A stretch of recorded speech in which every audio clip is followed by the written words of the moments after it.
Leeds United are in a very, very interesting position this transfer window, with the club having rumours linking them to all kinds of players, from young, promising centre forwards to fairly old goalkeepers, but things are starting to take a little bit of shape.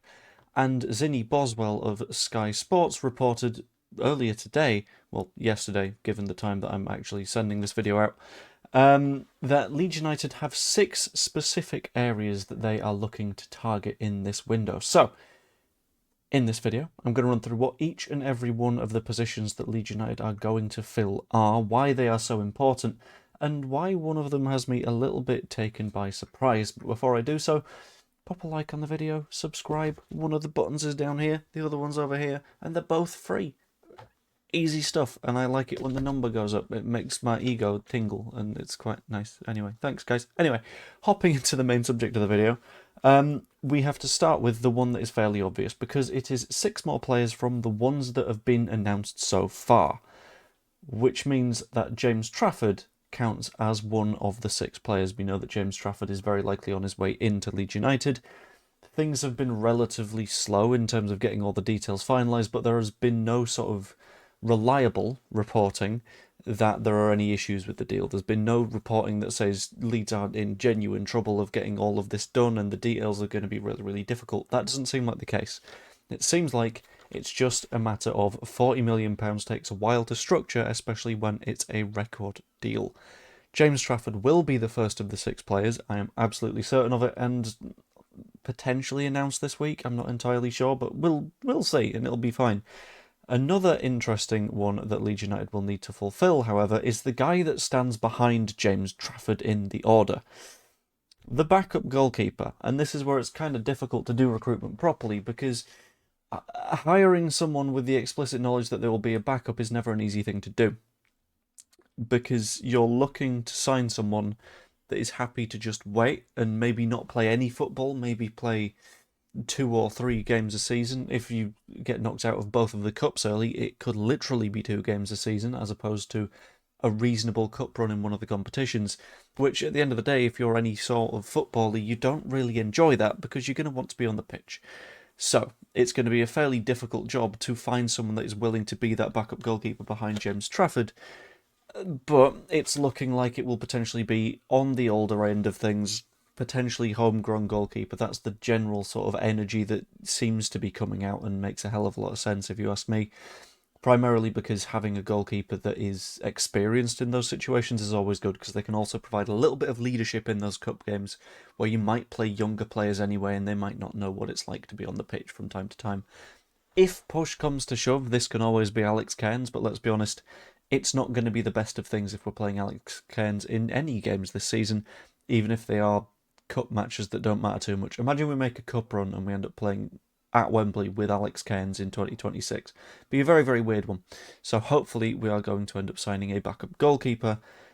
One of the positions where we have had the most rumours, however, unlike the backup goalkeeper position where it's been relatively quiet, is that of the winger or cam. Now, I've combined these into one sort of section because according to Zinny Boswell's tweet, it's literally W/cam.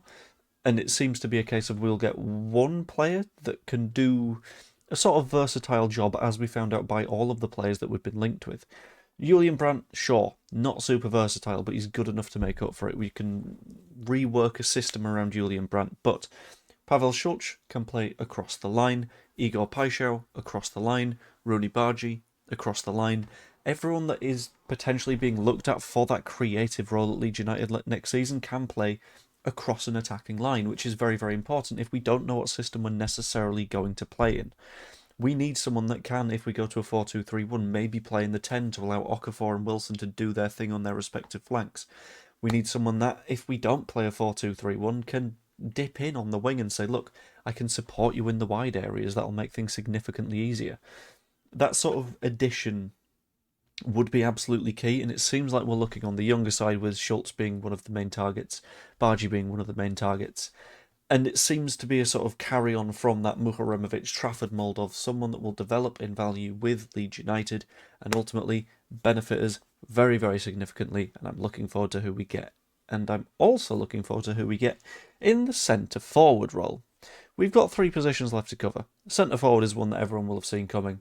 The other 2 are a bit less predictable, so stick around for those, but it's a question of who we get for the centre forward role is a little bit more of a question mark, because I had a little bit of a natter earlier with Jer, and he seemed to note that Leeds are doing a thing where we're expressing our interest in a lot of players, but not actually making a move for any of them yet, which is an interesting strategy if you're looking to sign footballers, to not actually make moves to sign them.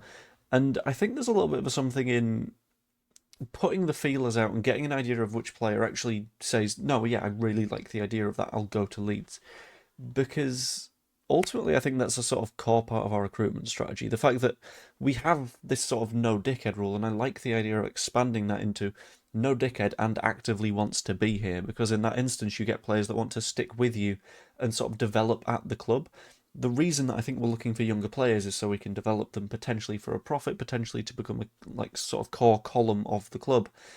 And signing someone that is potentially on the younger side, but actively loyal even before they have joined, is only going to benefit the club, and it means that we're going to sort of secure players that won't leave at the first opportunity, that won't, this is a mean way of putting it because like I understand it, but won't do a Darlow, like get an offer to move somewhere else and go, actually, yeah, that's a really shiny badge they've got over there, I'm just going to piss off.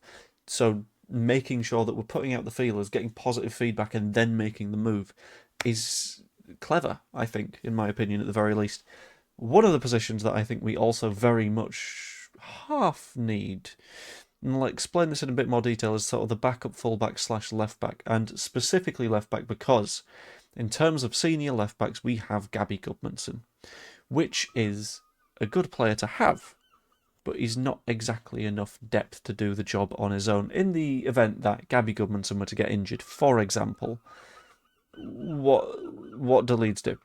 Because maybe we can pick Jaden Lenu, and I like Lenu.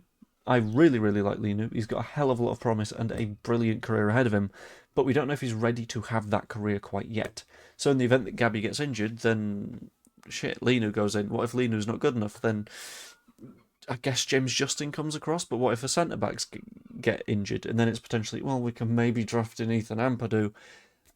And it feels like to make sure that you're completely safe from an injury crisis before any sign of an injury crisis arrives in the first place is very important when you're looking to stabilise. And I think a decent quality left wing back could absolutely do that for us. And I don't know whether I'm leaning in the direction of the backup goalkeeper thing, of sign someone that can know that they will be waiting in the wings but do a job when they're not waiting in the wings, or I'm in the direction of the centre forward where we're looking for someone to potentially challenge DCL.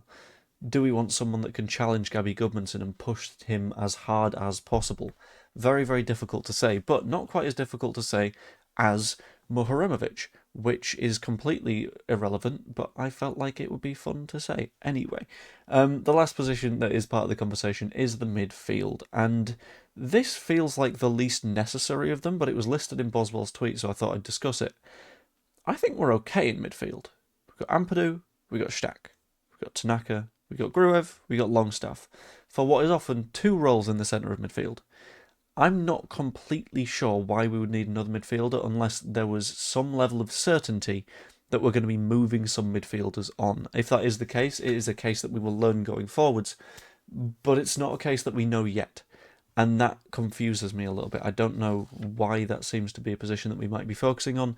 If it is, I've not got a problem with it. I trust the 49ers with picking up a good enough player to do that, and I also believe this would be in the sort of younger player category akin to the Shea Charles conversation, but it confuses me a little bit. I'm not entirely sure why that's something that we're looking at. Maybe it's to bring a little bit of pep to the midfield, bring a little bit of sort of youth and spryness, I suppose, but we'll find out what's going on with that one.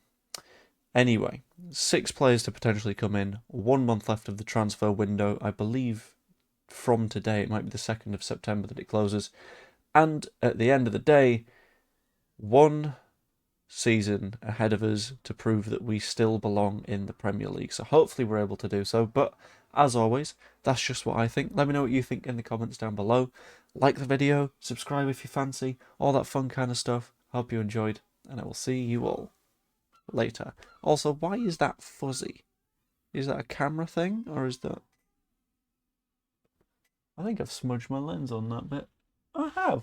Oh, that's unfortunate. Anyway, see you later.